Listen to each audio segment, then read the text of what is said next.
Hello, New Wave of British Heavy Metal.com here. Today is the 30th of March 2021. If I can make the usual opening request for a favour, please, and that's if you would subscribe to the channel, that would be marvellous and appreciated. Right then, today, Touch and their new album, Tomorrow Never Comes. Who remembers Touch from around about 1980 and their remarkably excellent debut album?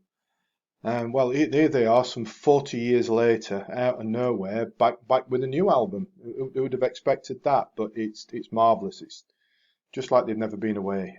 Tomorrow Never Comes is the title, and it's excellent sort of like pomp, melodic hard rock with that unmistakable 1980s style and feel to it. But this time around, with Tomorrow Never Comes, Touch is showing a bit more of a harder edge than that classic debut album from just over 4 decades ago. All the required ingredients are here on Tomorrow Never Comes. The original lineup for a start. We've got the big chugging, slightly distorted riffs that were all over that first album. Some really biting solos, soaring vocals and harmonies, and those wonderfully marvelous, glorious, lush keyboards and synthesizers and whatnot. Tremendous overall. So that self-titled debut album from around about 1980 still is a classic in my view.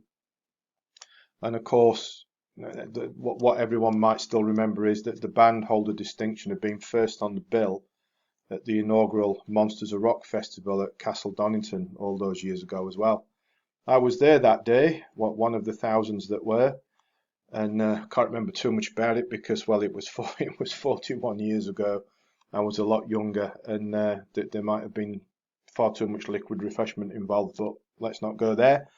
And I do recall having got home after the festival the following day, going out and buying, or well, perhaps a couple of days afterwards, going and buying that debut album, and I've been into Touch ever since. But anyway, so what about Tomorrow Never Comes?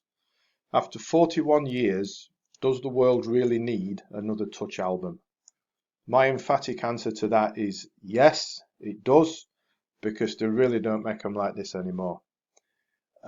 You know you're onto something special after listening just to the first few bars of the opening track, which is also the title track. It's got everything it needs to, and it's just an instant classic, and the rest of the album is similarly high class. Yeah, it's arguably it's overblown, but that's in a good way. It's pomp rock of the highest caliber.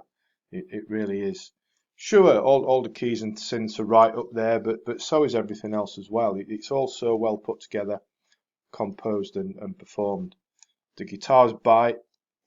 So they've got cutting solos, the interplay with the keyboards, thumping, pumping rhythm section, and the vocals and the harmonies are faultless.